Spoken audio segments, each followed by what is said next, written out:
محمد احمد ابن آدم ایک نیک دل بادشاہ کسی ملک پر حکومت کرتا تھا۔ اس کی وسیع سلطنت میں جا بجا کھیت اور باغات پھیلے ہوئے تھے۔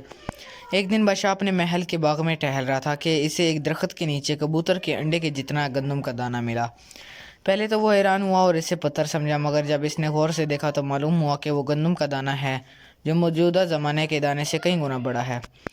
بادشاہ نے فوراً باغ کے مالی کو بلایا اور اسے پوچھا، ہمیں اس گندم کے دانے کے بارے میں بتاؤ، یہ کہاں سے آیا ہے؟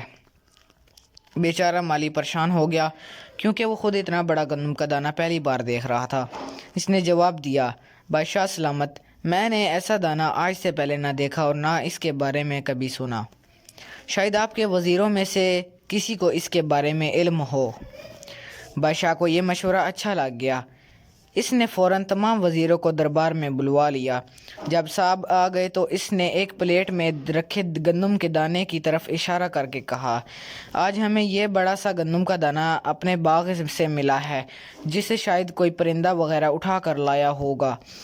آپ میں سے کسی کو اس کے بارے میں معلوم ہے کہ یہ کہاں سے آ سکتا ہے اور کہاں اتنے بڑے دانوں کی والی گندم اگتی ہے؟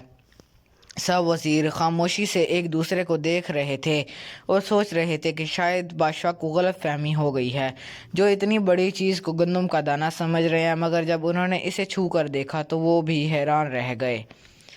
کسی کے پاس بادشاہ کی تسلی کے لیے کوئی جواب نہ تھا۔ یہ دیکھ کر بادشاہ جھنجھلا گیا۔ اس صورتحال کو دیکھتے ہوئے اس کا ایک دانہ اور زیرک وزیر نے اسے مشورہ دیا، بادشاہ سلامت، ہم سب وزیر امور سلطنت میں مصروف رہتے ہیں، اس لیے ہم نے کبھی اس طرف دھیان نہیں دیا۔ میرے خیال میں کسی بوڑھے کسان سے پوچھنا چاہیے جو اس کے بارے میں صحیح معلومات دے سکے۔ بادشاہ نے یہ سن کر کچھ سوچا اور اپنے سپاہیوں کو کسی بوڑھے کسان کو پیش کرنے کا حکم دے دیا۔ کچھ دیر بعد ایک نہایت بوڑھا آدمی 2 لاٹھیوں کے سہارے بادشاہ کے پاس پہنچا۔ اس کے بال سفید ہو چکے تھے اور منہ میں دانت بھی نہیں تھے، آنکھیں بھی کمزور تھیں۔ بادشاہ نے بوڑھے کو گندم کا دانہ دکھا کر پوچھا، بزرگوار، کیا آپ نے ایسی گندم دیکھی ہے کہیں؟ بوڑھے نے بڑی مشکل سے بادشاہ کا سوال سنا اور جواب دیا، نہیں، آپ میرے والد صاحب سے پوچھئے، شاید وہ کچھ بتا سکیں۔ بادشاہ نے اس کے والد کو بلوا لیا۔ کچھ دیر بعد ایک اور بوڑھا آدمی ایک لاٹھی کے سہارے بادشاہ کے دربار میں آیا۔ اس کے سفید بالوں میں کچھ کالے بال بھی تھے، منہ میں بھی 2-4 دانت سلامت تھے، نظر بھی کچھ بہتر تھی۔ مجموعی طور پر وہ اپنے بیٹے سے ذرا بہتر حالت میں تھے۔ بادشاہ اس حالت میں دیکھ کر حیران ہوا اور پھر اسے گندم کا دانہ دکھا کر سوال کیا، بڑے صاحب، کیا آپ اس طرح کے گندم کے بارے میں جانتے ہیں؟ بوڑھے نے گندم کا دانہ دیکھا اور کہا، جناب، میں نے اتنا بڑا دانہ کہیں نہیں دیکھا۔ ہمارے زمانے میں گندم کا دانہ بڑا تو تھا، مگر یہ تو کافی بڑا ہے، شاید میرے والد آپ کو کچھ بتا سکیں۔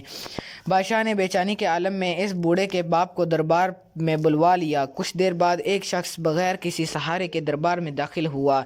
اس کے سر پر بال آدھے سفید اور آدھے کالے تھے، منہ میں دانت بھی اپنے بیٹے اور پوتے سے زیادہ تھے، یعنی یہ بوڑھا صحت کے معاملے میں اپنے بیٹے اور پوتے سے کئی گنا اچھے حال میں تھا، حالانکہ یہ کافی بڑی عمر کا تھا۔ بادشاہ اسے دیکھ کر مزید حیران ہو گیا۔ اس نے بوڑھے کو گندم کا دانہ دکھا کر پوچھا، حضرت، کیا آپ نے ایسی گندم کہیں دیکھی ہے؟ بوڑھے نے گندم کا دانے پر غور سے دیکھا اور پھر خاموشی سے مسکراتے ہوئے بولا، جی ہاں بادشاہ سلامت۔ بادشاہ نے حیرانی سے اچھلتے ہوئے کہا، سچ؟ مگر کہاں؟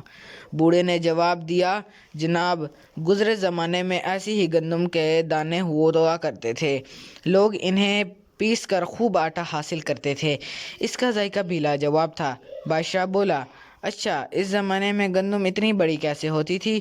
اس بوڑھے نے مسکراتے ہوئے جواب دیا، بادشاہ سلامت، اس دور میں زمین ساری اللہ ہی کی سمجھی جاتی تھی، ہر شخص اپنی ضرورت کے مطابق کاشت کرتا اور اس سے اپنے گھر والوں کا پیٹ پالتا، مگر جوں لوگوں میں اضافہ ہوا اور زمین چھوٹے چھوٹے ٹکڑوں میں بنتی چلی گئی، اس طرح گندم کا دانہ بھی چھوٹے سے چھوٹا ہوتا گیا، مطلب یہ ہے کہ برکت ختم ہوتی گئی۔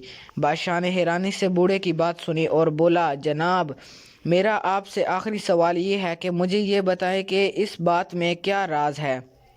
کیا آپ عمر میں بھی اپنے بیٹے اور پوتے سے بڑے ہیں، مگر ان کی طرح لاٹھیوں کے سہارے نہیں آئے اور آپ کی جسمانی حالت بھی ان سے کافی بہتر ہے۔